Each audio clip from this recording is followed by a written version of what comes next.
live. We are at episode 10, if you can believe that or not. And today's topic is crafting a compelling brand story and why you should be sharing your story with your customers. So, in this episode, we're talking about why telling those stories can help you connect with customers and even make more sales. So, if you're joining us for the YouTube live, you can ask any questions you have within the live chat, and we will grab those at the end of the episode.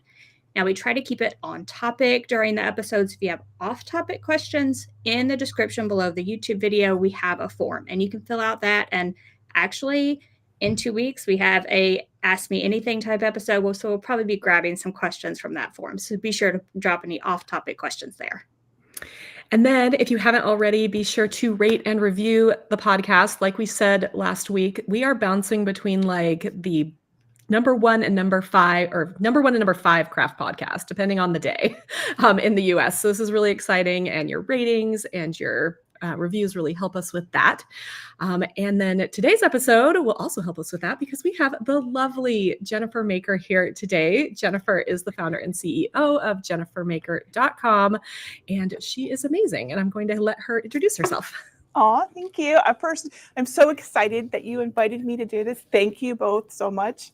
So my name is Jennifer, and I'm a maker. I love making things. I get great joy from creating things from nothing, essentially, and working with my hands. And I also discovered that I love to teach other people to discover that same joy, too. So that's essentially what I do. And I do that through my blog and my YouTube channel and my academy. And it is awesome. And every day I'm grateful that I have this opportunity to do this. So thank you so much for being here. And I must say, you do a fabulous job at teaching people how to craft with all the craft machines, Cricut machines, lasers, everything. Like you're always an inspiration to us as well. Thank you. All right, so we're going to dive right into the questions for Jennifer here. And first question, can you tell us a little about how you got started? And did you start out with a clear idea of what you wanted your brand to be?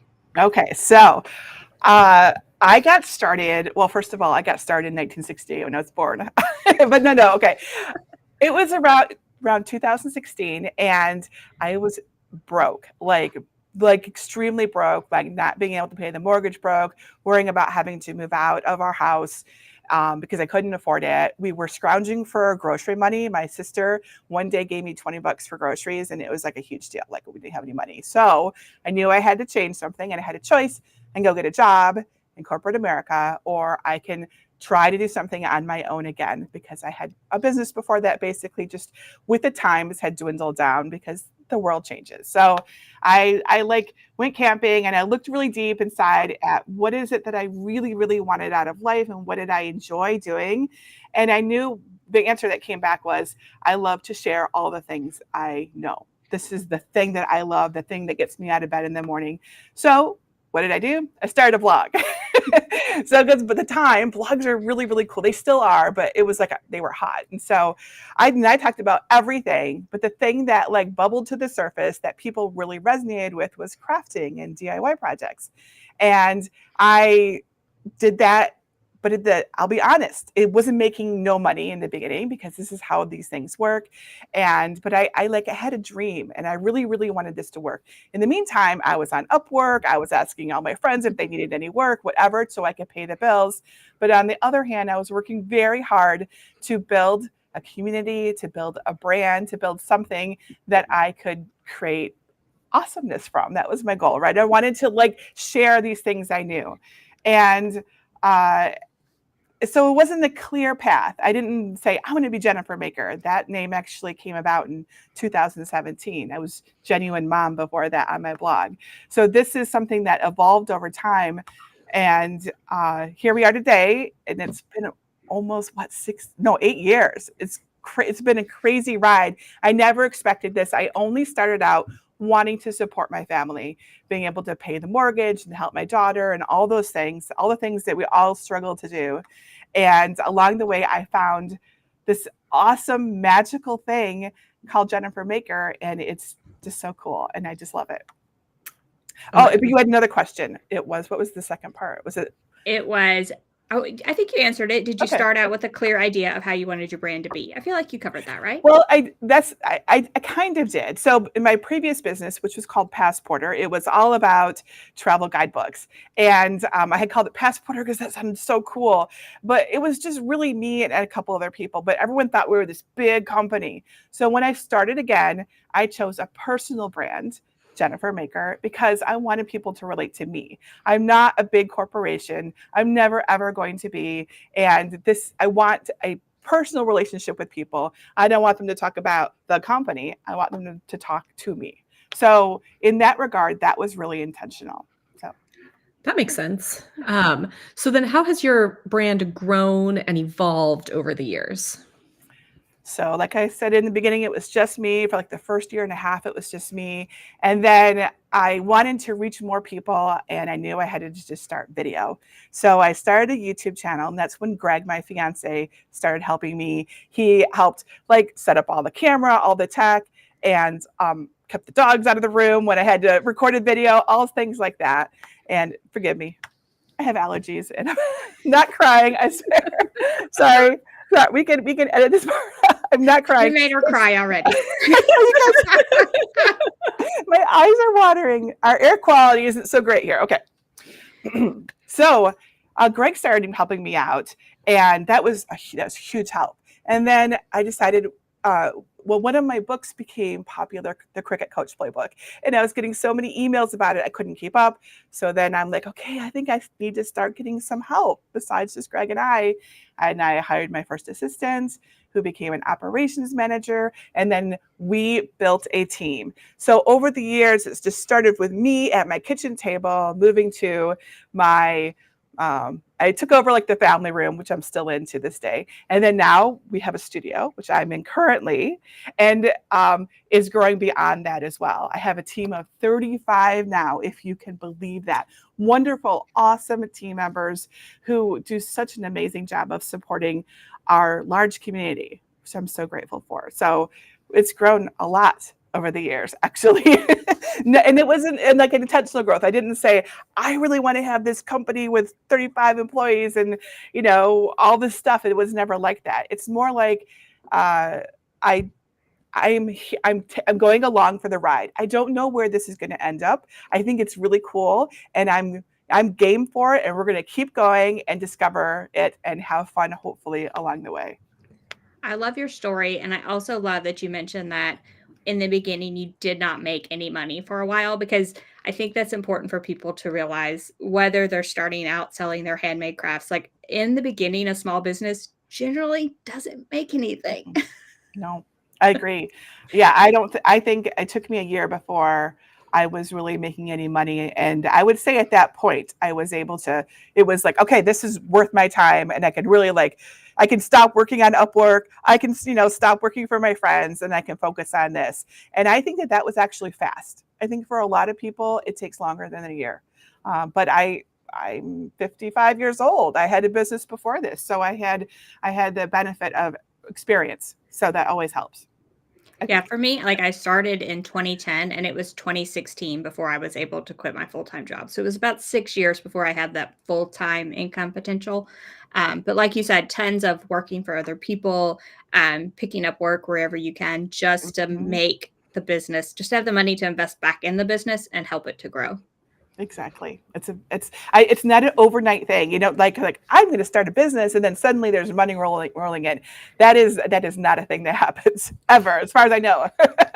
I feel like, 1 in a million goes viral, right? Like you get 1 in a million people who go from zero to hero, All right. and then Yep. that becomes like the story that everybody aspires to, but really it's just a lot of hard work and a lot of, am I going to be able to do this? And a lot of, oh, I should probably get a side hustle and to my side hustle, to my side hustle, and just trying to like make ends meet until you can really get the thing off the ground. I agree completely. All right, so let's go to question number 3. So how would you define a brand story? And why do you think it's important for small businesses, especially in the crafting niche, to develop one? Okay, so I think a brand story is the heart and soul of your company. It is what people see when they look at you. It's the thing that helps you stand out from others. And most importantly, I think it's how they relate to you. And I think that's everything. I really do. Like, it's not just, no name, no brand stuff that's sold everywhere. That's not what this is. We make things with our hands and with our hearts. And we have to put that same passion into communicating this to our customers, our followers, our people, our community. And that's what I've been doing. And I think it's really making a difference for me personally. And so I believe that it can help everybody else too. I think that's really what sets this type of business apart from you can buy a lot of the same things I make on Amazon, but you don't know who makes them. You don't know how much they were paid. You don't, there's all these things that you just don't know. But when you're, buying from a person and you see their background and you hear their story, it becomes just so much more meaningful.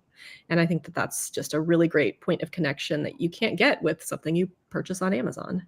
I agree. And that means that it's so important for us to pull that story out and be sure that we're sharing it, right? So be sure that you're developing your story and then sharing it every chance you get. And I think it's a little bit weird sometimes because you're like, well, no one really wants that. They just want the thing. But I don't think that's true. I think they want to connect with us. They want to, and I know that I want to connect with them 100%. So we shouldn't be shy about doing this. We should really embrace it.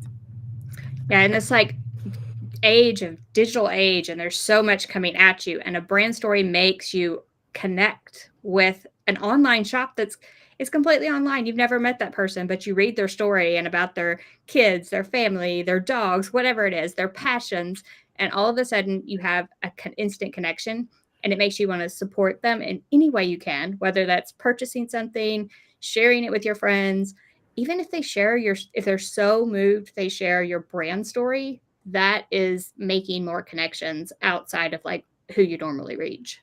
Absolutely. And I think it's just so important that we do that. And, like you said, it's very crowded, overwhelming world. There's so many choices, but when a person can connect with you, they're more likely to buy from you again, or seek you out, or go right to your store, or go right to your stall, or wherever you're selling or whatever you're doing. I feel like often for me, I also often remember the brand story rather than the shop. It's like, remember that lady and she talked about her dogs? I'm Googling lady with cute corgis or something. Totally. I know exactly what you mean. And I think with AI becoming so big lately, right? It's like the thing. Being us, being who you are, is going to set you apart from the robots. And I'm not saying there are not good uses for AI. There are good uses for AI. However, one thing it's not going to be able to replicate is a story, a person, a brand. You know what I mean? It's just not going to be able to connect in the same way. You just cannot connect with a robot the same way you can connect with a real human. You can't. And they're not going to be able to fabricate it in a way that's going to make any sense. Sure, it can come up with a story, but it's not like a authentic story that you will see echoed in social media. Like when I talk about my story, wherever it is, my followers, they will ask me questions about the farm when I'm talking about a craft and there's no connection. That's because it's across so many different places, right?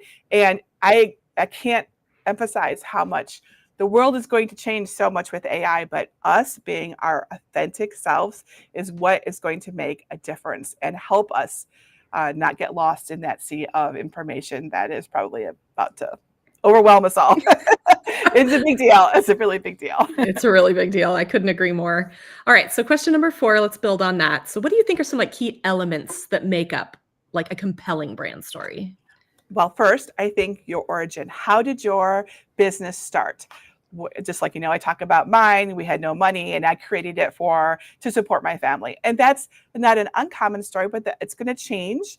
But sometimes it's not that. Sometimes you just wanted to share this awesome discovery, or, maybe you had goats and you just really needed something to do with your goats. There's so many different ways that your story can develop, and really sitting down and thinking about what story like your origin story, like you're a superhero, really. What is it that you want people to know about you? What is the important thing to draw out about it? I also think it's really important that your passion be represented. This hopefully is something that you love to do, right? I love to do what I do, and that should be represented in your brand story. I often hear people say, that they can see my joy for crafting in my videos. And I'm always like, yes, because honestly, I'm a human being. Some days I don't have great days, and I'm still recording a video on that not great day. But my story is that I love crafting because I do, and it still works. The story is still there, even on my not so great days.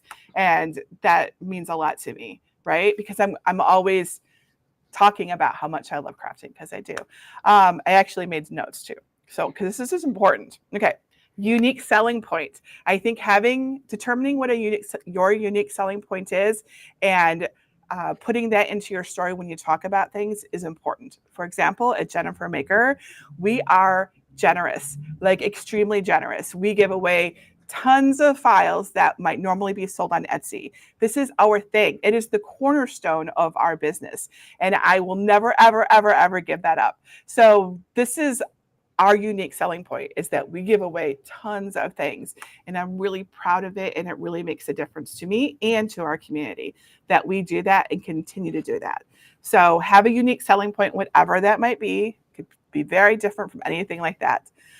Your values is another important thing. So determining what your core values are and how they're represented in your brand story is important, because it helps you connect to your customers, right? And also it helps you attract the customers that you want, and as well as repel the customers you don't want.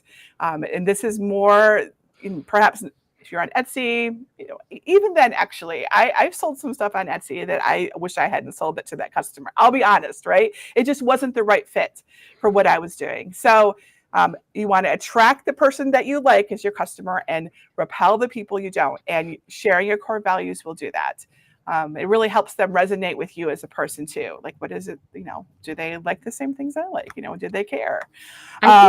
I think I remember we were chatting at one point, Jennifer, and you had mentioned that on Jennifer Maker, you're never going to see like a super snarky, sarcastic That's right. craft, right? Yes, Because Jennifer Maker is filled with joy and kindness and all of these values that you have, and you're not going to see, embroidery with swear words or whatever it might be on jennifermaker.com. But that is what you're talking about. It's like it's gathering the people that you want, and somebody else is making really hilarious, snarky crafts that we all may like, on the side, but they're not going to be necessarily a part of our brand. Yes, absolutely. So the Jennifer Maker brand is wholesome. Yeah. I am wholesome. This is who I am. Sure, I, we'll laugh at dirty jokes, but I am actually a really wholesome person. And this is the kind of people I want to surround myself with. So that's a really intentional choice. So if you want snarky crafts, you have to go to somewhere else. And that's totally fine. There's nothing wrong with those. Those are really funny. They're just not what I do. So that's me. My wholesomeness also repels people. And I'm okay with that. You don't want to try to be everything to everyone, or you will be nothing at all. So, okay, your customer connection is important. So showing how your products solve problems is huge. So, and I know we're talking about crafts and like, how would that solve a problem? But the truth is they really can make a difference. So for example, someone who really wants to give a heartfelt gift to someone, but is so busy they can't make it themselves, they can buy it from you, and it can solve the problem for both the giver and the receiver feels loved. This is a real problem that can be solved with a handmade craft. Another one is, and these sound like not a big deal, but these can be real problems for people. So you might want to have trendy home decor, and you just don't have the ability to make it, or maybe even, whatever. Some of those things are really expensive, but if you can buy it from someone who can make it for you, then you get it. And the people come to your home are like, wow, they're cool. They're with it. And you solve that person's problem. So that's a really important thing that I am always talking about at Jennifer Maker. Are we really making a difference for people and what they need. And then the last one is having a future vision. So that means sharing the story of where you want to go, right? So I have a story about where I want to go, and I share often with my followers. And I think that's important because you can bring people with you and they can be on the adventure with you. And then you are all winning when it happens. And I think it's important. So those are my 6 tips, I think it was. I love that you're all winning when you see those things come true. I don't know. I love that so much.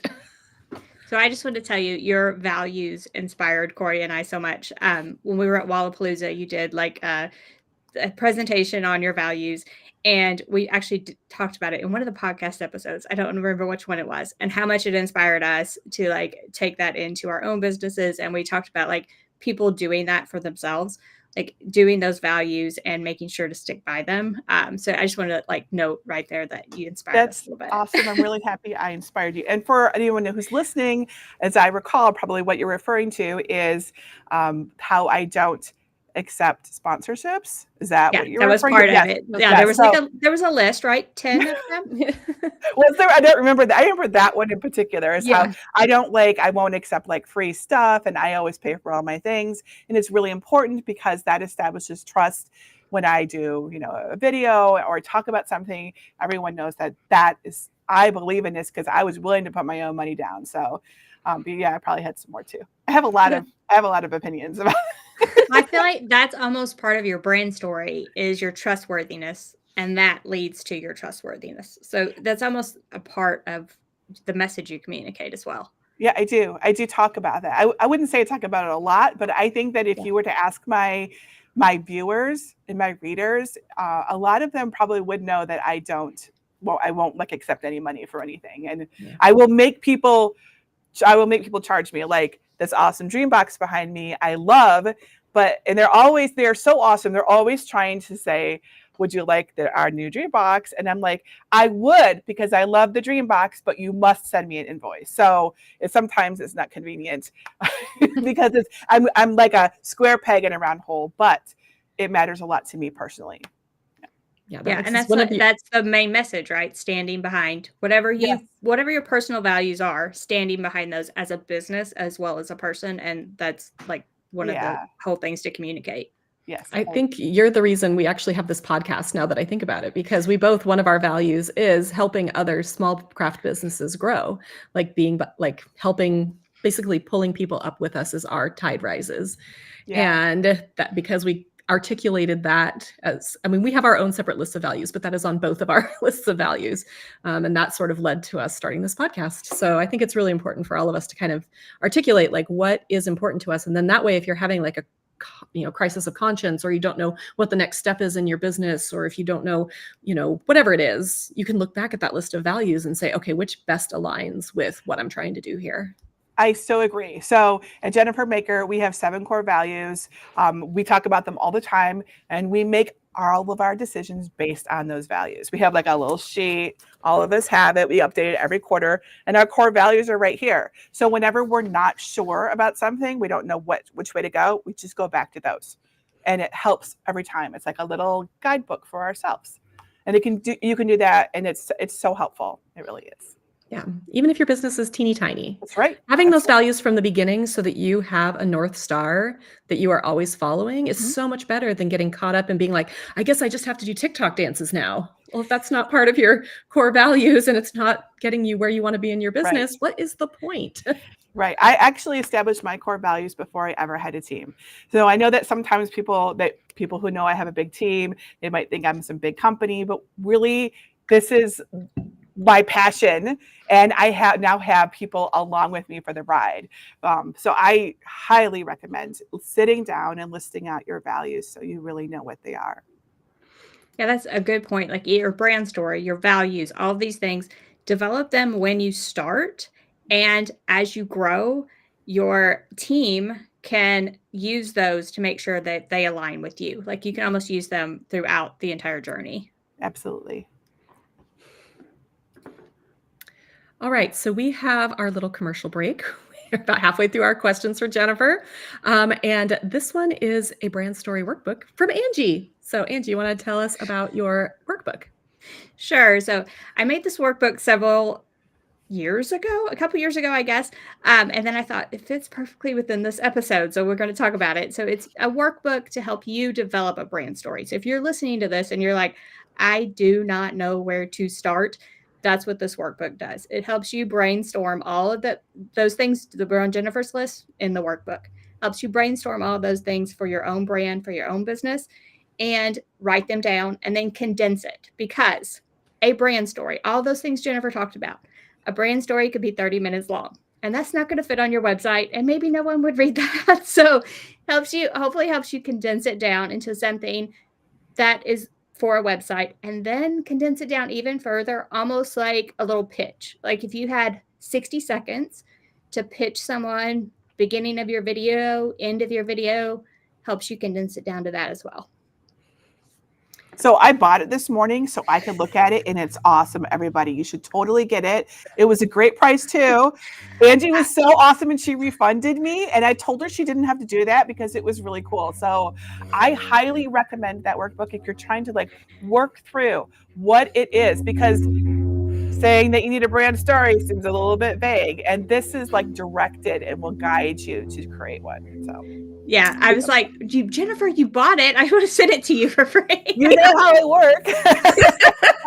How it works. All right, so I did reduce it to $4.97 just for the podcast. So it's $4.97, and it's link.craftingcamps.com/brand, and that's link.craftingcamps.com/brand.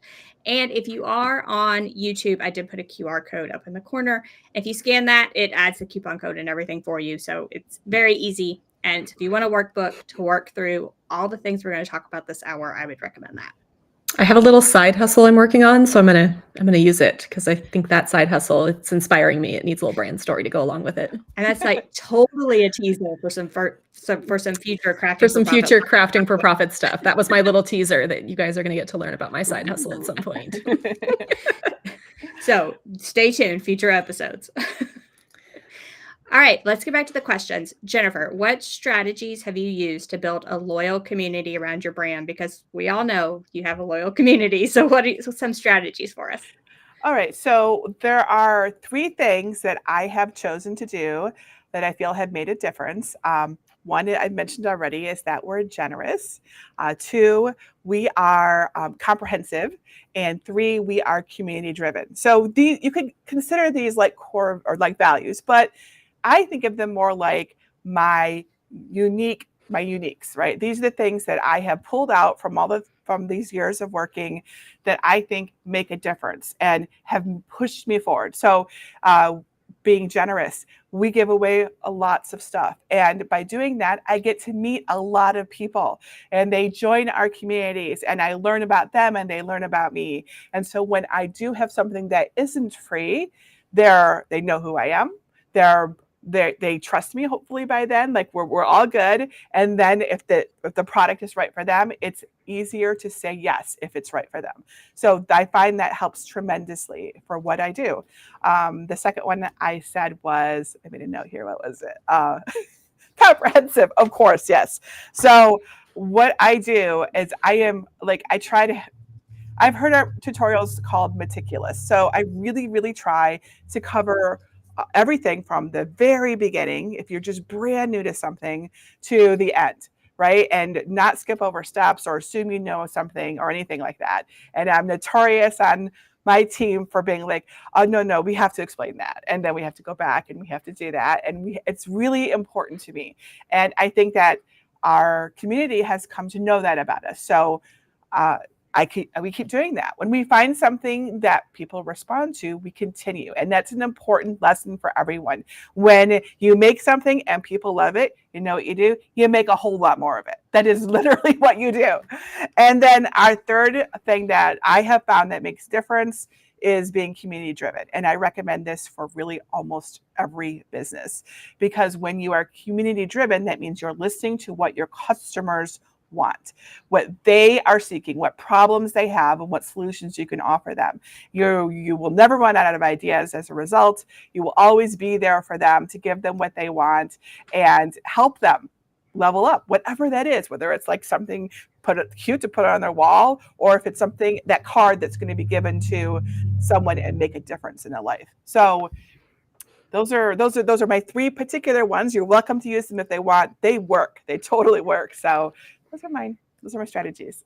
I feel like for me, the community piece is one that I came to the game late. And I wish I had started it earlier. I still don't think I'm super good at it. I think part of it is that, I mean, I know you're the same, Jennifer. I am like an extreme introvert, right? Yep. And sometimes when I'm not working, I want to be off. And so I need to, I think, figure out how for me to better integrate community into what we're doing. Well, I find that for me, I work best with asynchronous communication. So right now, that's a big old fancy word, but right now, this is synchronous. We're having a conversation. It's a live video, and this is awesome. But it's also, because I'm an introvert, it's also really draining. I can only do a little bit of this. But if I do asynchronous communication with my community, that's things like Facebook, where, I'm in the bathtub looking at a thread. Oh, I get to comment on someone's craft. Like, it's hours later, but I do that like pretty much every night. And that allows me to be in touch with my community and interact in a way that feels good. And so we're talking to each other, but it's on the terms that work for me, because I am a huge introvert. You've got 3 introverts on a podcast here, everyone. 3 introverts that do YouTube videos. Who would have known? Not me. I think a lot of crafters are. I don't know, but I hear this often, right? So I think they go together. I agree. Yeah, I feel like because of that, when someone starts a craft business, the community part is very hard for them, because it's hard for them to put themselves out there. It is. It was hard at the beginning for me. It's hard to put yourself out there. It's hard to open yourself up almost to that community. It's really difficult. I had to really, for example, when I started doing Jennifer Maker, I said, I'm not going to do any videos. No videos. That's just way beyond what I want. And when I realized that's what the community wanted, that's being community driven, I had to find the courage to create videos. And I did that by gaming my system and I told everybody I'd do like a video a day for 25 days. So of course I had to do it. I did it. I survived. And now I have a channel. So I listened and I got pushed past my fear and got out of my comfort zone, which is so important when it comes to something like this. So important. And I think we're not saying that everybody needs a giant teaching YouTube channel. Like No. if you're making tumblers, maybe it is just showing your process on social media or whatever it is. You can take it one step at a time. It's almost 2 years now that I really did a push for YouTube. And it was only because I got locked inside my craft room for 2 weeks. Basically, my family had COVID and my husband was like, you're not coming back in this house until we're better. And so he dragged our mattress out to my studio. And I'm like, I'm out here for however long it takes for them to feel better. I'm going to figure it out. And I cried and I swore and I made some really bad videos that you can watch on my YouTube channel, like come very far. But I think at some point you just get to this like breaking point in your business where whatever your audience is desiring, whether it's video, whether it's something completely different, you get to that breaking point and you're just like, and you've been fighting it for so long that you just go, fine, I'm going to figure it out. Yeah, and figuring it out is important, and figuring out in terms that work for you, because I think almost all of these things are possible if you figure out what your boundaries are and then create it to work with that, right? So almost everything is possible, even if you're a shy introvert like we are. It's possible. Well, we're talking about brand stories. Sharing your brand story can be a scary experience in the beginning. You're just starting out. You're an introvert. You're making crafts in your home. And you're like, I have to tell people why I'm making this. That's very scary to people. So just know that we understand. It is very scary. But putting yourself out there is going to make you stand apart from all those other Etsy shops that are making probably very similar things to you. Yeah. I think Angie and I too, 2 weeks ago, the episode on running a small business with a chronic illness, that is now sort of part of both of our brand story. The fact that we both have things that get in the way of all the crafting we want to do. And I was telling Jennifer before we hopped on here that like I have the worst brain fog this week. I'm almost afraid to go back and listen to this episode and hear the words coming out of my mouth for fear that Oh, it's no, you're just going doing, to be a bunch of garbage. no, you're doing awesome. This is a wonderful podcast. Okay. But I have been like, I forgot so many things this week. I mean, the number of times Angie was like, you said you were going to do that. And I was like, I did. But like the fibro brain fog this week has just been way worse than normal. And so I'm having to work around that. But now it's becoming part of my brand story that I am a crafter and I own a small business while also having a chronic condition. And that connects with so many people in a way that it would be if you thought I was just perfectly 100% healthy over here running, it's like, oh, well, good for her. And now it's like, oh, wow, I have a similar thing. Maybe I can work around it as well. Yeah, that's a really, really good point. It's also important to note that it's okay to leave things out of your brand story, even if they're a big deal to you. Yeah. I have several things that I don't really talk about, and because I'm a pretty personal person, as it turns out, and I like my privacy, and I don't have to, for example, tell the world that I feel really exhausted right now. I'm telling you guys this, but like I don't normally share like my health, right? So that's not something that's part of my brand story, and that's totally okay. Yeah. You don't have to share the things that don't feel right to you. And you can share the things that do, that you want to help connect you to others. Yeah, even as long as I've been doing this, I've not really talked about it. And doing that episode for Corey and I was extremely scary. And we've been doing it a long time. We've been sharing ourselves online a very long time. And just like before that episode, we were both so nervous just to put that out there. So even 10 years, 15 years, however long you've been doing this, things can still be very scary to put out there. Yeah. Totally. I mean, some things get easier and some things don't. Like, do I really want to, did I want to talk about my health? Not particularly. However, I got to the point where I was like, I think we can help people with this. I think we can show that there are so many struggles that people have. And even if they aren't exactly the same struggles we have, there are ways to work around them. There's strategies to, be able to get things done. We want to encourage people to rest when they need to rest, all of these things that it felt like it finally became worth it to delve into that part of the story. Yeah, I think that's really, really cool. All right. So number 6, are there any common mistakes you see small businesses make when it comes to branding and telling their brand story? And then maybe how can they avoid them? Okay, that's a really good question. One of the big things that has stood out to me and that I see small businesses, especially when they're starting, I see a lot of focus and energy put into creating a logo. And I love logos. I'm a graphic designer by nature. But the thing is, your logo is not the thing that's going to sell and make a difference. It really isn't. I don't really even have a logo, and clearly it hasn't made a difference for me. So I don't want to, I think I see a lot of people put so much effort into that and then expect that it's going to open a door, and it isn't. So it's totally fine to have a logo, but really I'd like to see that effort and passion being put into other parts of creating your business, right? So that's one thing. I think also there was something else too when I was thinking about this.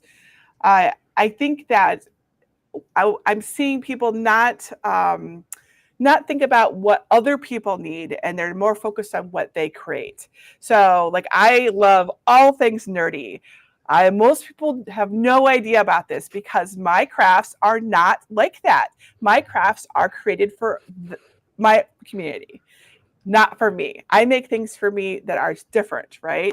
So if your community loves nerdy things, then that's perfect, right? That's totally perfect. But you need to figure out what the people in your community want and create things for them, in my opinion.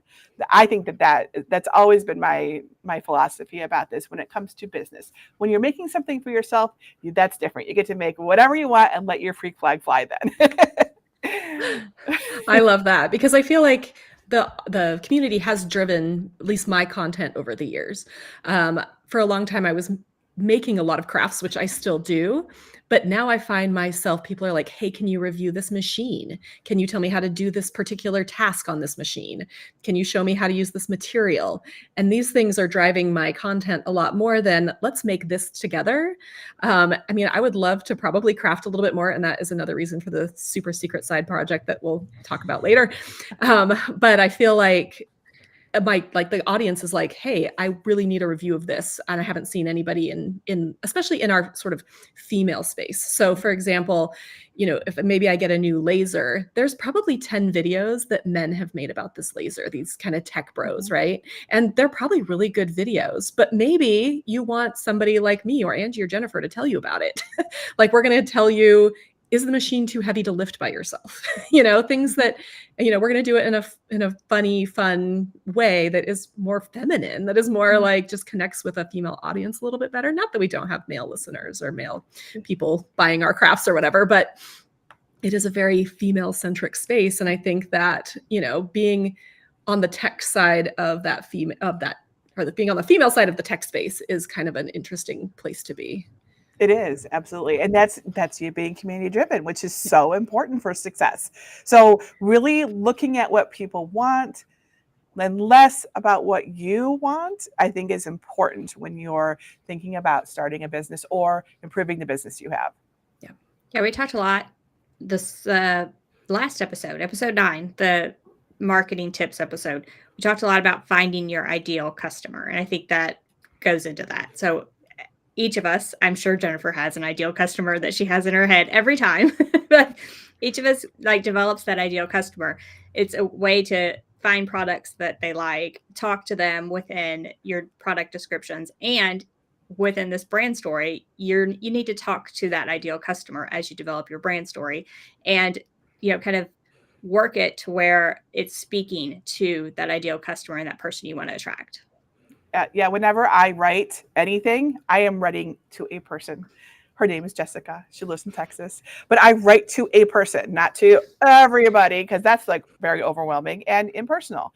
So that's a big deal. Absolutely. I'm writing to Carol in Florida. So, Florida. Do you have a name for your avatar, Angie? I do. I often use Carol because Corey and I talk so much. I have just started using Carol as we talk. I feel like you two have told me about that, Carol. Yes, yeah, I remember now. Originally, really, as I was thinking about it, it was almost my mom. So she was in the age range that I wanted to speak to, and she was about at. I looked at for what we do, how tech savvy my person was, and it was my mom kind of fit all the bills. Yeah. So starting out, I talked to my mom basically. That's really good advice to do. Picking a person like that you can relate to in the beginning. Yeah, and that way you can totally ask them questions. Yeah, if you pick someone that's close like that. That's right. All right, next question. How do you balance authenticity with the need to market your products effectively? And how do you balance authenticity with privacy? That's a big question, because I am actually very private, but sometimes you wouldn't know it, right? So I have been, I've been a small business owner since 1992, and I've been online in some capacity or another, basically since the same time. So I've had lots of time to figure this out. So the way that I have done it, because I always want to be authentic, but I am really an oversharer. Angie and Corey know, if you meet me in person, I will tell you my life story. So we have to have boundaries. Everybody does. You guys don't want to hear my entire life story anyway. So what I have done is I've sat down with myself and I've determined what I can share and where I can share it. And I have my internal rules, and I've basically created healthy boundaries for myself so that I am always comfortable sharing and not waking up in the middle of the night worrying about my family's privacy, because I don't believe in talking about my family without their permission or sharing anything that's their story. I share my story. So this is a big deal to me. Yep. So you're not going to see all the things about me for that reason, because I talk about me, and unless they give me permission or whatever, that's different. And there's no pressure ever for that. And so, and then I have rules for myself so that I can share the things that I want to share without thinking I'm going to cross a line. And then I've also determined the location. So I like to share my personal story, but I don't think everybody wants to hear about it. So what I've chosen to do is I share it in places where I feel safe. So that might be Instagram stories, because it's only there for 24 hours. So, unless you took a screenshot, big deal, it's gone, right? So I feel more comfortable to share a personal thing there. And then I also have communities within communities. And so a smaller community, perhaps my most loyal fans, I will share more with them. So, for example, I have a new Facebook group that's a private group it goes with the program. There's fewer people in it, and these are people that are really interested in me, and I share more about my life there because it feels to me like a safer place. So this is how I have managed to do it and still get to be myself and still get to share, but not overshare and have nightmares or whatever. I think that's so important, especially when you're talking about your kids. Like, I regret how that I put my boys in my blog in the early days. And I wish I had used pseudonyms. And obviously now I will only post with their permission, and they almost never, although now I did a YouTube at the end of the year, or video at the end of the last year, where I talked a little bit about my birth story with them because it was a little chaotic. And they came on the YouTube video at the end, and they were like, "We want to, Mom." And I was like, "All right." That's And you know awesome. what I did? I started them a trust fund. I don't even know what the right word is. I started them an account, and anytime they do any work for me, I pay them now, because I don't ever want them. The last thing I want is for my kids to ever think I was taking advantage of just how cute they are, because they are seriously They are cute. adorable. You have the They're so cute, kids. right? But I don't ever want them to grow up and be like, "Oh, my mom just wanted me for content." I don't ever want them to feel that way. So I think if you have kids and you're thinking about using your kids, like maybe you make kids clothing, or maybe you make toys, or whatever it is, really think about the boundaries that you want to have around what you share about your family. If you are using other people's kids, get model releases, those sorts of things, because the last thing you want to do is just profit off your kid without their consent. And I think that's just something really important to kind of keep in mind as you're telling your brand story, even if your brand story does involve your family. I agree. And your kids grow up. So my daughter is almost 20. And so I also talked about my daughter in the early days of my blog.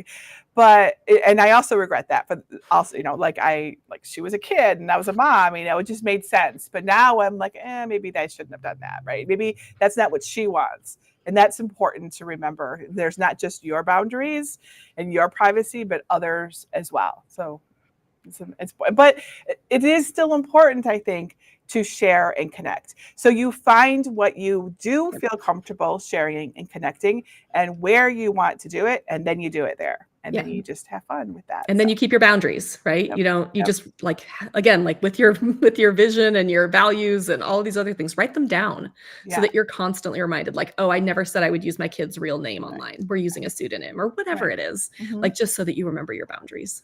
Yeah. Really the part with the kids was the hardest thing, and just take it. All three of us probably regret it.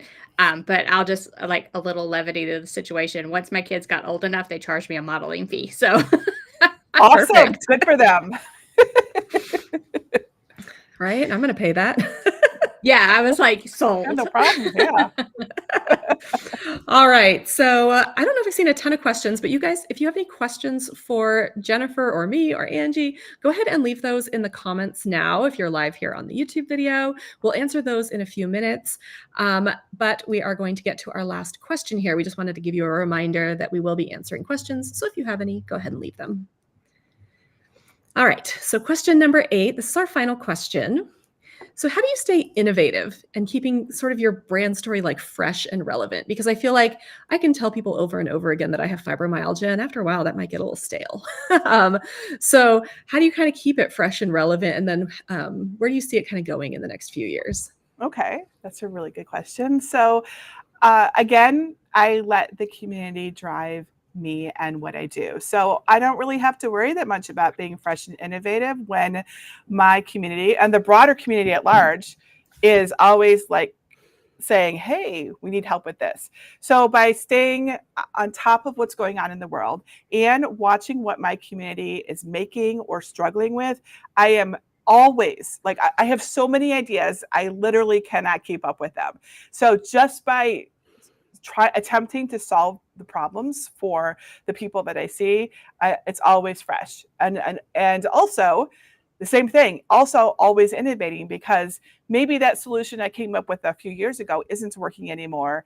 And I can see them struggling and they're stuck or whatever. And so I can be like, well, how could I help this? What could I do more that would make a difference for them?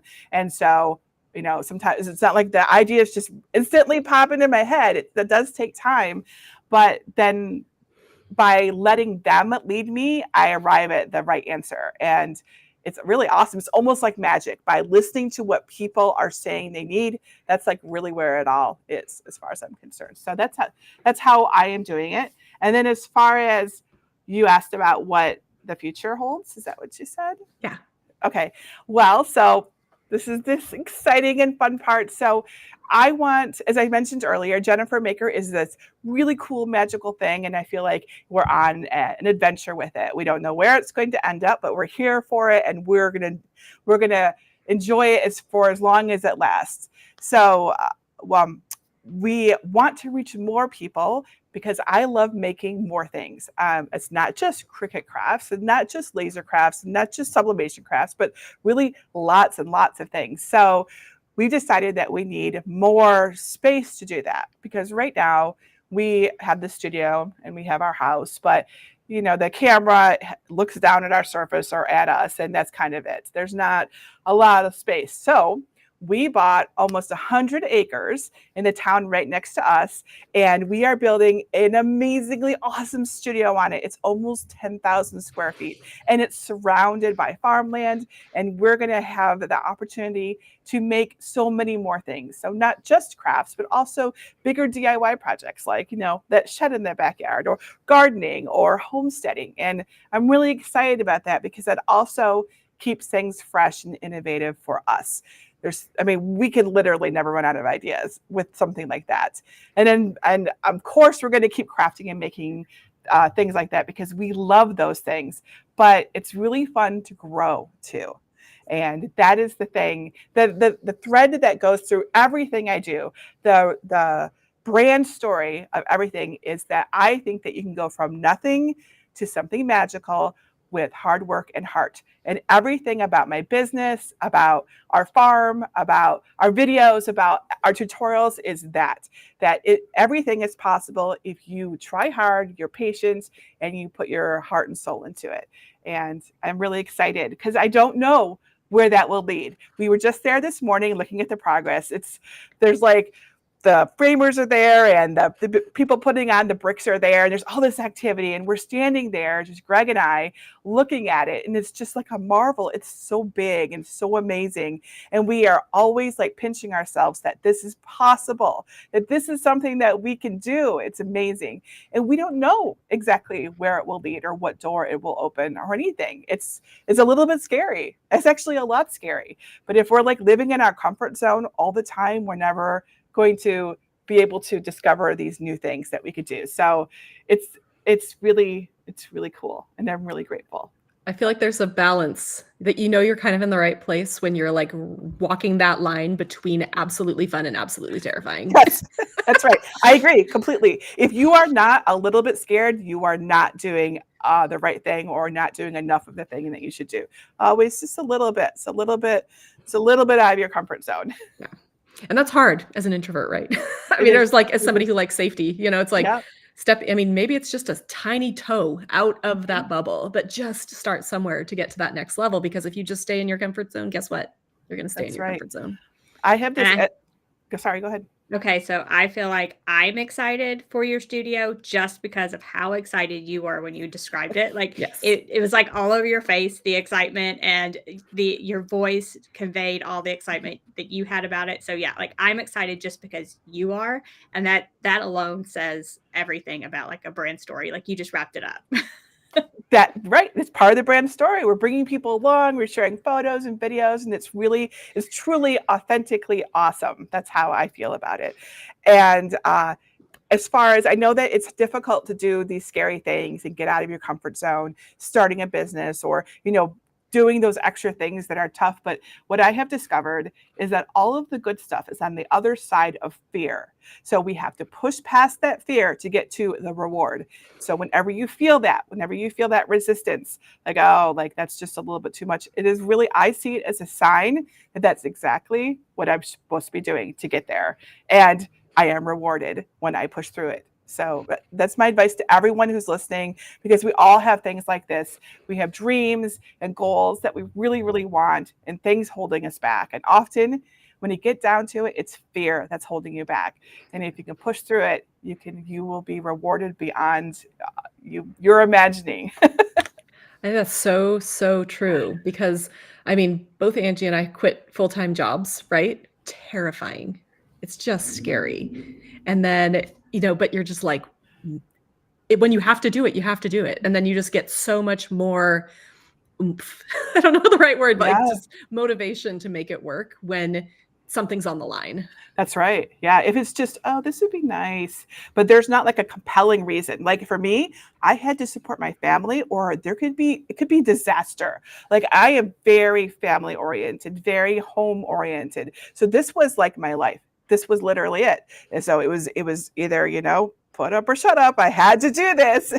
So it was a huge motivator for me. And so finding that why, that thing that pushes you to do those difficult things is important. It could be a person, it could be yourself, it could be so many things, but it has to be really compelling to like get you, off of that inaction hamster wheel that we find ourselves on and really doing something. Yeah. All right, so I'm going to start pulling some questions from the comment section. And before I start doing that, this on the YouTube Live, the comment section is moving fast. Please be patient with us, please. Okay, so Jennifer, can you tell us a little bit about your advanced program? And I'm going to drop a QR code for that as well as a link. Yes. So this is the innovative part that we just talked about. So we just started a new program called Advance with Jennifer Baker. That's me. And what this is it's like an ongoing program where we get to like deep dive into these projects that we create and really teach people how to personalize them and make them unique. So they're not like just a cookie cutter project, but like a really cool thing, how to design things, change things, and all this awesome stuff. And really get into it so that for example, if you're selling your crafts, you can sell something that is not like what everybody else does, but it's different. And this is the big deal. And it's got a whole bunch of other really awesome things in it. It's got the small business license in it. It's got cheat sheets so that, we have like 35 cheat sheets. We make one for every workshop. So we have all these workshops and we have this beautiful library. Oh my gosh, it is so cool. I love our advanced program. And this was born out of innovating and looking at what people needed, what they were telling me they struggled with. And I would see I really, really love this project, but I want to like do this, but I don't know how to. Right. And my tutorial had taught them a lot, but not that part. Right. I mean, no one really wants to be there with me for 2 hours while we go into like how to slice and, change everything. Right. Plus, it's unique for everybody. So I've created basically templates, and then we take these templates and we turn them into unique things. And that's what the advanced program is. And it's so awesome. I can't believe it, but 8,000 people joined us. So I am so grateful for everyone who joined us in this program.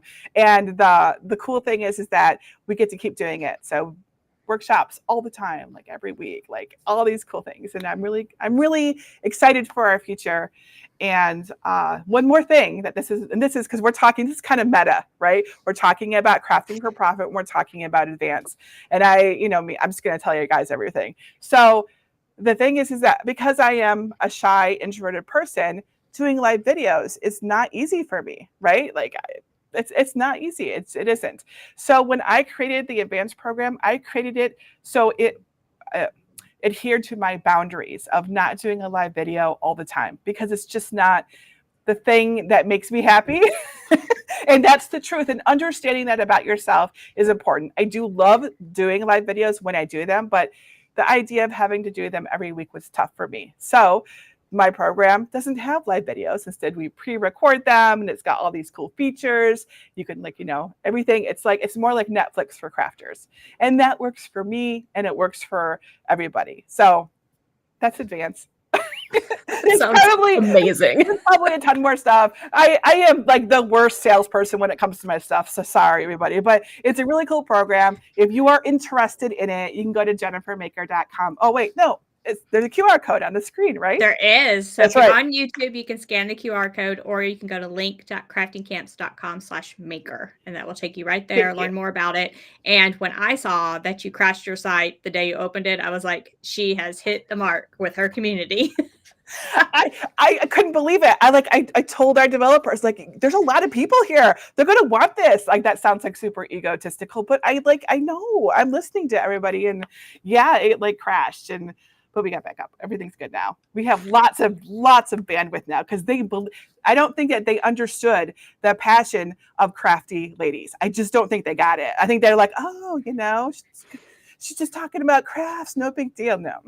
We tried to break Teachable when we launched Sublimation Camp the first time. We completely broke Teachable because they just had no idea that this many people would want what we were offering. Right? Yeah.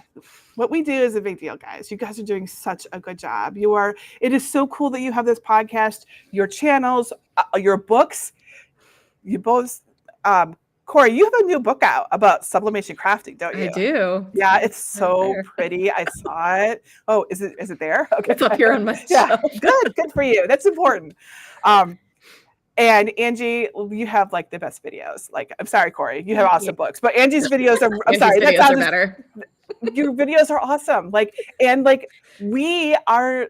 I love what we do because we're able to, like, from our homes, we're able to help people across the world, and it's such an awesome thing. So yeah, and that's great. Like we always talk about, Corey and I and you, we're all competitors, but we can come together, we can boost each other up, we can promote each other, and we can all be friends. Totally. You guys are my friends. I talk to you all the time. I don't know if anyone knows that, but we have like a Facebook chat and we're always talking to each other. So it's awesome. Yeah, that's important. I think, you don't have to, you can work together and cooperate, and a rising tide lifts all boats. It really does. This is one of the things 100%. We talk about a lot here because I feel like you can just look at everybody as a competitor, or you can figure out how you can work together and be even better. Even if you're just getting together with somebody who you make, has a different craft booth than you do. You get together and craft. It's a different level of community, right? You have the community with your audience, and then you have the community with the people around you, and they're both important. I agree completely. Okay, do we want to pull a few questions? Sure. We had several questions kind of around this. So this one is it really realistic to start a crafting business while still working another job? There was another one about like, when did you decide to take the leap? So a lot of things around like starting and like basically being nervous to start. So. Oh, Jennifer, you're muted all of a sudden. Corey, you want to answer? Yes. Oh, yeah. You good? Okay, I'll go ahead and answer. She needs to replace her battery. So Corey and I will answer for a minute. Okay. Yes, I think it is realistic. And yes, I think it is obviously much harder. You have to find your margins. And it's a balance between being able to find the time to work on your business and not burning yourself out. And this is something we talk about a lot because Angie and I are both prone to burnout, especially having chronic pain problems. But you have to figure out what is the most essential. So one of my favorite business books is called Essentialism. Is that what it's called? That's what it's called, right? My brain is. Yeah, all of a sudden my brain is like, is that correct? Essentialism. It's by Greg McKeown, I think is his name. And he just basically takes you down from like, you have all of these ideas and all these things you need to get done. And he helps you work on what is the essential thing you need to get done. And I think that book might be really good for somebody who's starting to try and start a business during while they have another business or while they have a full-time job. Because if you can just get down to those essentials, making sure you're hitting all the right points when you're starting to build your business, I think that's way easier than sort of spinning your wheels thinking you have to do everything and trying to be on social media and trying to do this and that. And it's so overwhelming. But if you can get it down to just those essentials, do those in the margins when you have the space, I think it's possible. Yeah, no, I started when I had another job, and for me, it was almost I don't know if I would call it boundaries, but it was carving out a time when I could work on my business. So I had, my work life, my side hustle time, and my family time. But making sure that you carve time, I was horrible at this, but making sure you carve time into each of those buckets, or each bucket that's important to you, because it's very easy when you're working a side hustle and want to make it full time to lose sight of things like family time, or things that bring you passion, things that bring you joy, those extracurricular activities. It's very easy to lose sight of those. So that's the only thing I would say, is just to make sure that you're kind of keeping all of those things in mind. All right. I think I'm hearing Jennifer's mic, but I think she's still getting it. She is coming back. All right. I think I'm going to go to the next one. I think that answered that one pretty good. So no blog or website. How do I keep my audience engaged on Facebook without coming across as if I'm posting for just the sake of posting something? And I thought this was a very good question. I still feel that way. I think that's one of the hard things about me with things like social media for me. I have yet to find that magic sauce of like not feeling like I'm posting just for the sake of posting. Sometimes I'm like super excited to share something and I can really feel like this is awesome. But then there's sometimes where I'm just like, gotta put something else up today. And it's just like, it's not one of those things in the business that brings me a lot of joy. Yeah, I also, can everybody hear me okay now? Yep, we got it now. Yes, I also feel this way. I think it's very normal. I think this is part of doing business. And I think it's really important that we stay in their view, whatever it is, whatever that might be. If you're at it doesn't matter. It's really important to be visible. And so this is maybe one of the not as fun things that you can do, but you can also get creative. Like, for example, Angie and Corey having this podcast that they get to do every week is a really awesome way to be visible and also relevant and have fun. We get to talk, and it's real. So you can get creative and find other ways. You can have series or themes, challenges that might help you be more excited about it. But in the end, it's one of those things I think that you have to do if you want to, but you can get creative. Yeah. I like the idea of the creativity. I feel like that does help. It's not just like, I made this, here's a new sale, here's this. It's like polls, and it's, if this Tumblr had a name, what would it be? Like give people the reason to answer, make things funny or fun. Yes. So that's what I do. So I don't really like just saying, hey, here's the thing I made, go get it, go find it, or whatever it is, right? Instead, I like to engage with people because I love it when they answer me, right? I love the conversation. So I ask a question instead of just saying, hey, here's this cool card. Instead, I'm like, I made a new card. What do you think of it? Do you like this color? Because I'm genuinely curious, and then we get to have a conversation and it feels good, and I still am visible, right? Yeah. And maybe posting the process instead of, if you're just like, so if you're just like posting the final product every time, maybe post some of the process. Like, what are you doing right now? What is part of your process that, show your Cricut machine cutting or something like that in a Facebook post. I think people want to see behind the scenes more than the front of the business type of stuff. Yeah. So do you guys know Bridgerton? Yes, of course. Okay, so I have been watching Bridgerton's social media, and I mean, they have, the pretty shots of the show, but what I'm actually seeing is tons of behind the scenes content from the actors on the show that I never would have thought I would care about, but I do, as it turns out, care about, and I'm totally eating it all up. And they have so much of it that's not just stills from the show, but the party that they went to, or this thing they did. I mean, I'm obsessed with the little clapping game that they're all playing. I'm like, oh, look, here I am watching Bridgerton actors play the clapping game again. Yeah, it's really fun, and it's teaching me a lesson that this is okay. It's not weird. It's actually really neat. So I like it. And if it kind of goes with your brand, and I don't know if this may go with your brand, Jennifer, or not, but craft fails, people love craft fails on my channel. They love to see when people fail. They do, and so for me, I don't necessarily put those. I mean, I will put them sometimes in my YouTube videos to show here's where I went wrong. here's a Mhm. fix. Mhm. But a lot of times I'll just be like, oh, I tried to make this and womp womp. It did not work, like over on social media. And those always Yeah, do the best for me because we all want to know that we're not perfect, right? that's right. We want to That's know right. that the people that we watch on YouTube or whatever, like it's nice knowing the Bridgerton people are real humans behind the show. Totally, And I think that right? that's all part of the brand story. It is. Absolutely. All right. And next, if you're just starting out and you have limited ideas for what your community wants, what do you do? So you ask them. That's what I did in the beginning because I started and I didn't know what people wanted. My very first product for me, since I like to sell digital products. So my very first product was a course called Cut Above, and it is about how to design SVGs, which I didn't think anybody cared about. I thought that was super, super niche and the only, maybe, I don't know, 5 people. So I never even considered that as a product.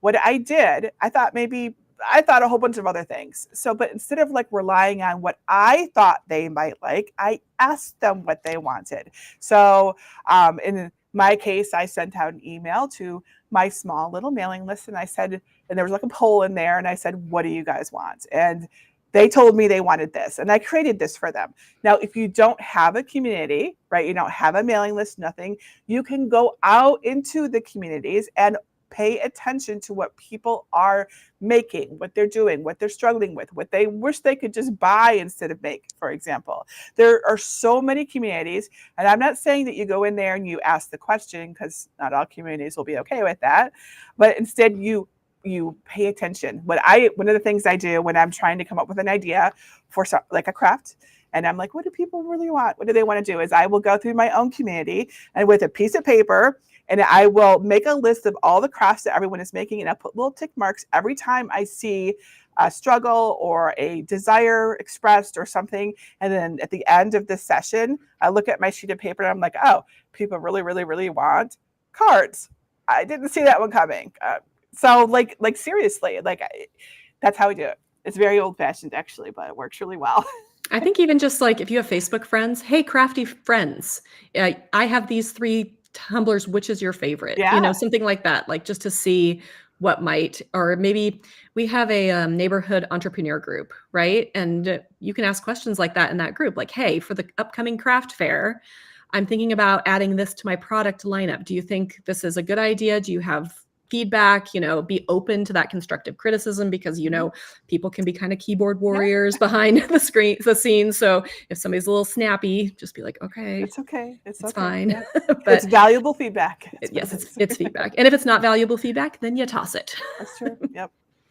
If you have that ideal customer in mind, find that person in your life. Like I said, when I started out, I felt like my mom was similar to my ideal customer, and you can interview them.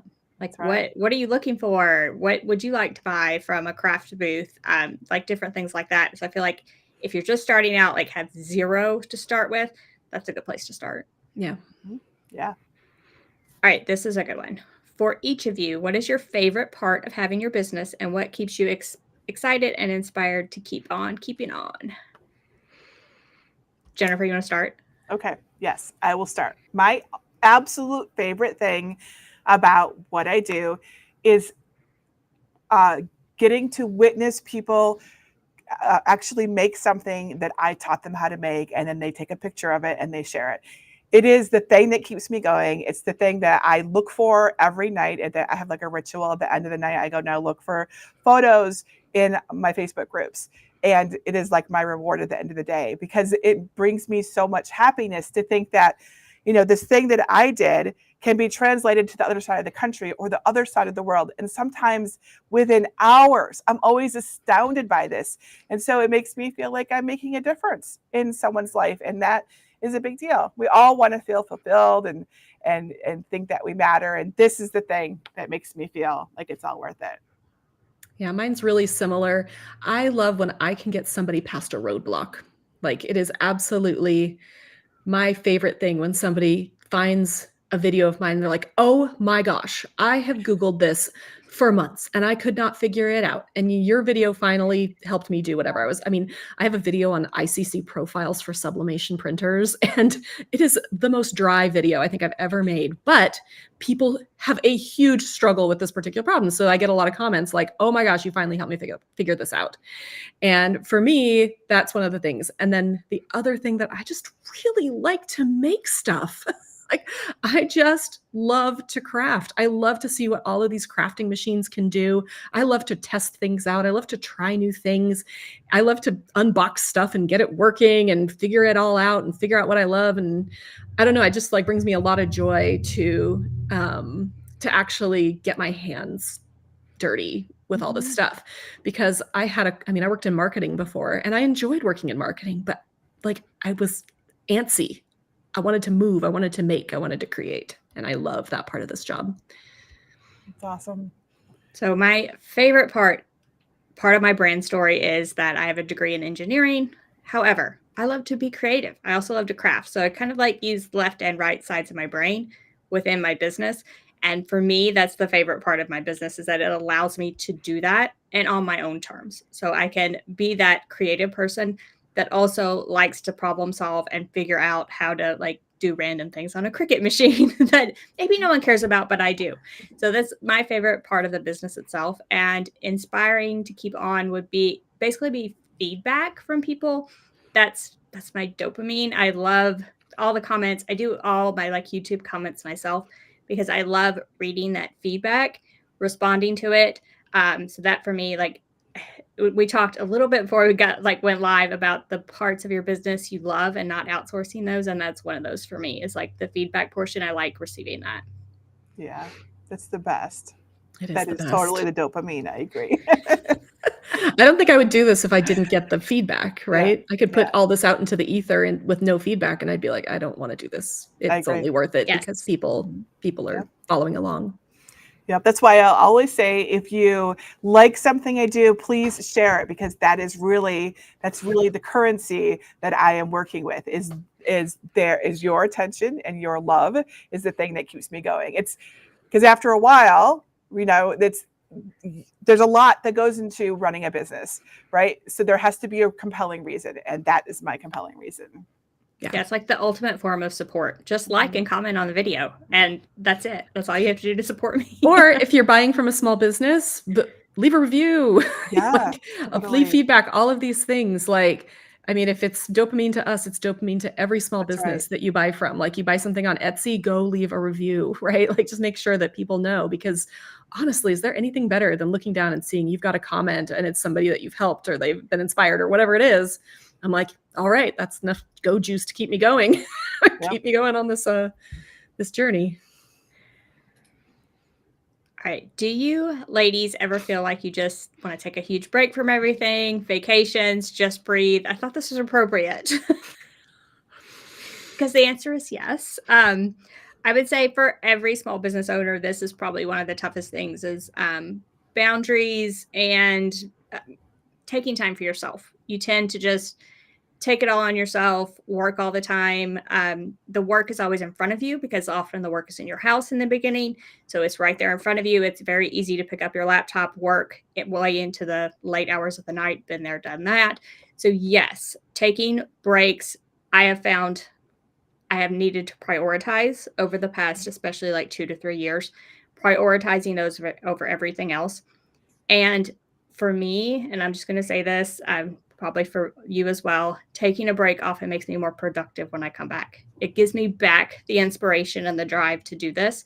So taking a break is often the best thing I could do for myself as well as my business.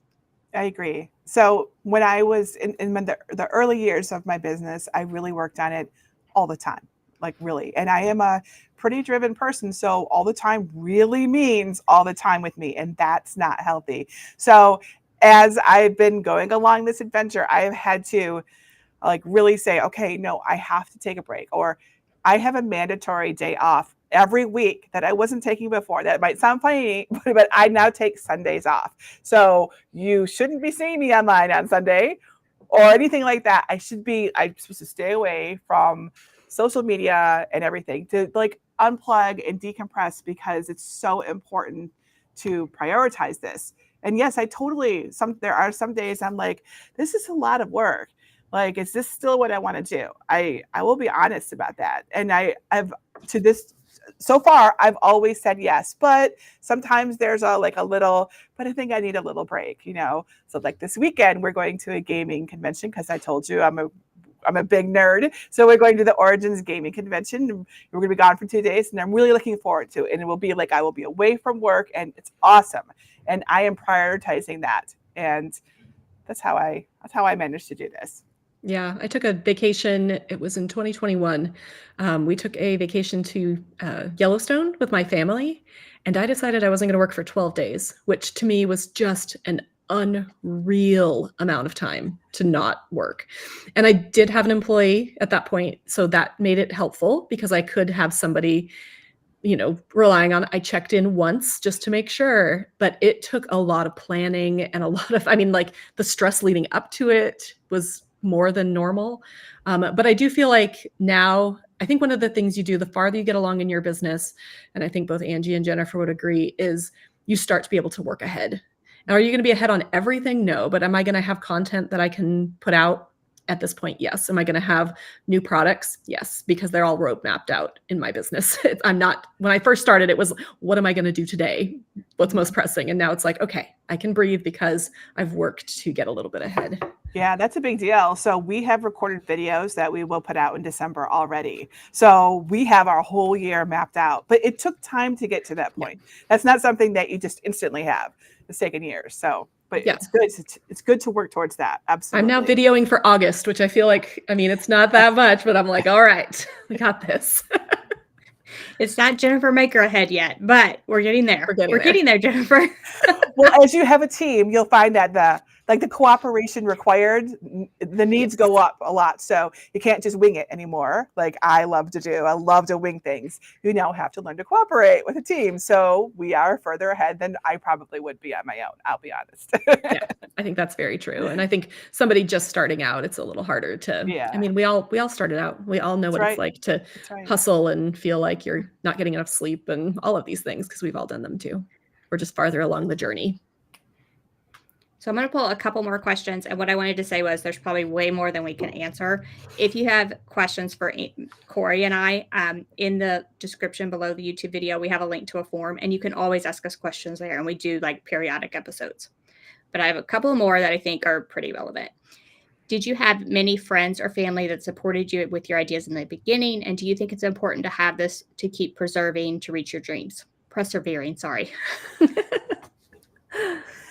I don't think everybody has this, so I do not want to say that it's important to do. No, I have done, when I first started this, it was kind of in secret. I kind of did it on the side without I put out the blog and everyone in the online world, not everyone, sorry, let me back that up. The few people that came to my blog in the beginning knew, but I was pretty quiet about it. I didn't really talk about it a lot. And so I didn't also, as a result, have that support. I definitely did have support, but I don't think you have to have it because sometimes our ideas, they're not necessarily things that other people will understand. Sometimes our dreams are unusual.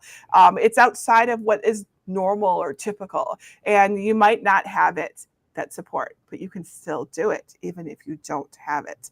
And the cool thing is that as you gain confidence in what you do, you can then bring people into it on your own terms, and you might find that you do have the support after all. I do, however, have amazing support. Greg is like everything to me, so yeah. I think I've done both. So I do have a very strong support system in that my husband is like, yeah, let's do this. However, we moved from California to Washington in 2020, 0 stars. And we moved up here knowing basically no one. And at that point, my husband quit his full-time job so that hey, let's make stuff would be the thing. And we decided to homeschool our kids. And it was a pandemic year. And that year we had no outside help. I had one employee, and it was really difficult, even with the most supportive spouse, just not having a community around me, not having all of my friends were in California or online, right? Not having people near me to celebrate. I do feel like that first year was particularly difficult. After that, my parents moved here and things got immeasurably easier because I had another set of people to watch my kids. And that is such a privilege that I do not know a lot of people, or I know that a lot of people do not have that. And I didn't have it for that year. And it was really difficult, even with a husband who wasn't working, who was mostly doing all the kids stuff. And he's a fantastic dad and he does all their homeschooling and everything. But still, like the support system, my support system had the kind of like, legs knocked out from under it when we moved. And I've been growing it back, but I do think that it's possible, but I know from experience that it is definitely more stressful. Yeah, I'll just echo that as a privilege, but I will also say that this business, whether you start a craft business selling your stuff, you're online like we are, it can be very isolating. You are by yourself. You don't have a lot of friends that understand what you do, understand the industry. So building a support system is often something I suggest to people, is finding other people that kind of do what you do, like Corey, Jennifer, and me. But finding people that do what you do, connecting with them. Competition, your greatest competition is probably the person that's going to understand you the most and be that ear when you need it, because it is very isolating. Can be hard to like communicate that even to a spouse that is very active with things. They still don't understand what you do day to day. So just building that support system, I just wanted to add that in there. Absolutely. I remember basically the three of us became friends because I don't remember how we started talking, but we started talking about this and how isolating and how we don't really have people to talk to. So maybe we should just get together and talk. And we did get together and talk. And this has been really valuable. So you can create your own support system for sure. Yes, definitely. All right. So I'm going to use this one as a promo thing. It says, how long does it take you to make a project? Can you show us behind the scenes?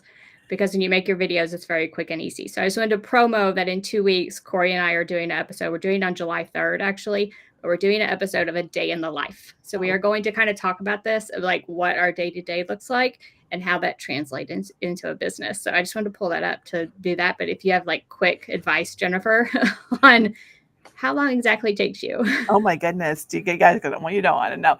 Okay, I have a question about what you're doing. Is it like, are you going to spend all day and you're going to be on video and showing stuff? Like, I'm really curious about this thing you're going to do. Tell us about it. So I think we're just going to do it like podcast style, and we're just going to talk about a day in the life. And we're going to do it like now, a day in the life, as well as when we started out, because those are two very different things, right? Yeah, they're totally different things. Yeah, very different from what I do now to what I did then. Yes. So, so the question is, how long does it take a new project? So for us at Jennifer Maker, and there's different, there's Jennifer and there's Jennifer Maker. So there are different things. But if you like look at the videos that we create for Jennifer Maker, those projects they can be as long as, gosh, we've had some that started over a year ago where we're researching and really finding the safe ways to make something or discarding techniques that didn't work. And others, maybe a month.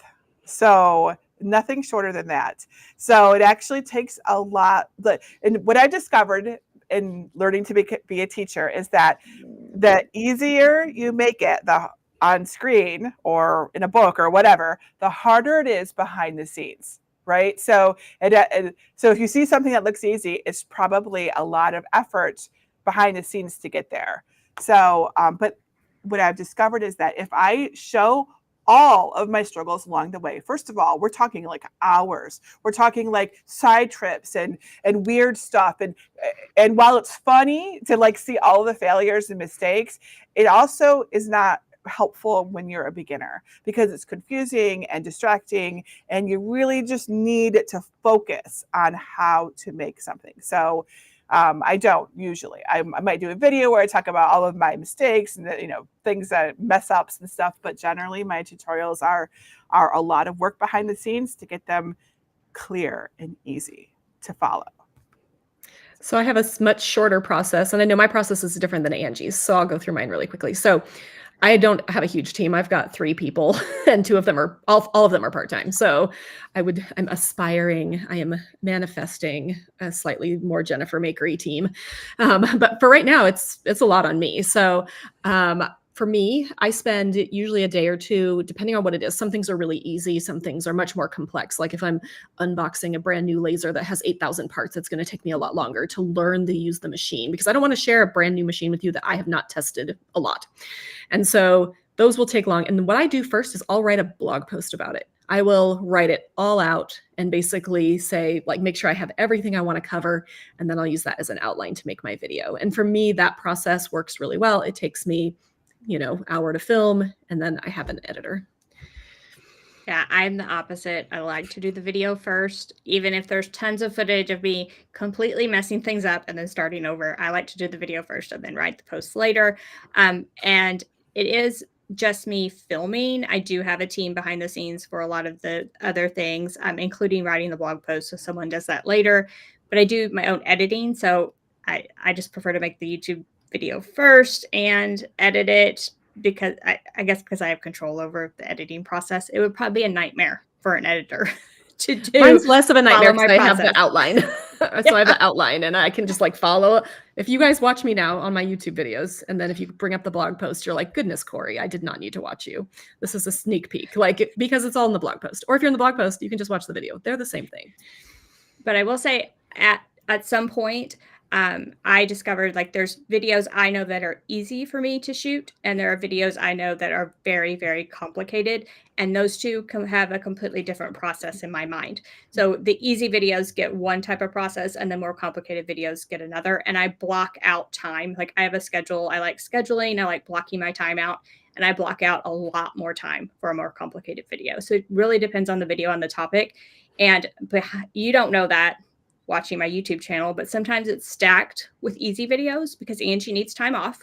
So I stack my schedule with easy videos. I can do all those, get ahead, take a time period off, come back, do some more complicated videos. I mean, of course, forward facing, you just see it that a video goes up every Tuesday and Thursday. I don't even know my own schedule right now. Every Tuesday and Thursday, that's what you see. But behind the scenes, like I can kind of manipulate it where I can stack the easy videos and get ahead a little bit further ahead. Not Jennifer Maker ahead, but a little further ahead. In my defense, I wouldn't be that far ahead, but we have a team. So, and it's really interesting the way that a team, like more people working together, like you get really dialed in on your processes, and that things that you might have just been like, oh, I kind of do it this way. And it gets, so we have a process for everything. It's all written in a Google Doc that we follow. It's almost like a TV show. I'm not even kidding you. It's like, there's so much that's going on. So it's kind of fascinating, actually. I love that. Okay, so we want to cut the questions there, I think, because we are like long. We are way over time, and you all keep asking questions, but that's okay. And they're good questions, and they need to be answered at some point. So we will add them all to future podcasts. And yeah. All right. So thank you, Jennifer, so much for joining us. Again, check out Jennifer Maker, her new advanced program. I have it's link.craftingcamps.com/maker. And I have that QR code if you're on YouTube, and you can scan that and check out that program. So thank you, Jennifer, for joining us. Like, we really enjoyed chatting with you today. Thank you so much for inviting me. And I hope that everyone is following this podcast and Angie and Corey's YouTube channels, because this is so cool. And then I think that I'm really excited to listen to your podcast about a day in the life, because I think I can learn a lot from listening to you too. So thank you. Thank you for doing this. It's really neat. It has been very fun. And for those of you, we know we have a lot of new people watching today who have come from Jennifer Maker's channel. So the way this works is we are doing this part of it live, where we're chatting, we're talking, we're answering questions from the chat. After this, we're going to download the audio from the podcast. We're going to, or from the video, and we're going to turn it into a podcast. And that will come out on our podcast called Crafting for Profit Live. You can download that on any podcast network that you have. You can also go to craftingforprofitlive.com. We have a lot of information there about the podcast. So if you want to learn more, see some of our older episodes. This is episode number 10, and they're every other week. So we've been doing this now for 20 weeks, which is just insane to me because it feels like we just started it. But we're really getting into the groove, and we've had some really good episodes. Like we said, we had that episode on chronic illness. We did an episode with Crystal Summers on craft fair tips and tricks. We did one on SEO. So if you just are really wanting to use SEO in your online shop. We did that with Holly Homer. She's an expert. So we have a lot of really good content already, even though we're only 10 episodes in to the podcast. But again, if you loved this, please go review it, rate it, like the YouTube video, do all the things. We talked about this dopamine. This is all dopamine. Just give it to us. We want it all. You can be number one crafting podcast and you can stay there. Yes, all right time. Now we're bouncing, and you guys can help us stay there by liking the podcast. Let's get this podcast to number one. Just number one all the time. That's what we want. That's kind of and I think listening to a podcast is a great thing to do when you're crafting. So Absolutely. This is like, you can just listen to older podcasts or new ones while you're making things, or you get if you have a favorite episode that's motivational, you can listen to that over and over again, because you don't have to look at it. You can just listen to it as you're making your thing. So if you were to get some of my raw footage, there's podcasts or audiobooks in the background of my raw footage every single time. All the time. Yep. All right. We really do have to close this down, because this is by far our longest podcast episode ever. So make sure you rate and review, and we will see you next time. Thanks, everyone. Yep.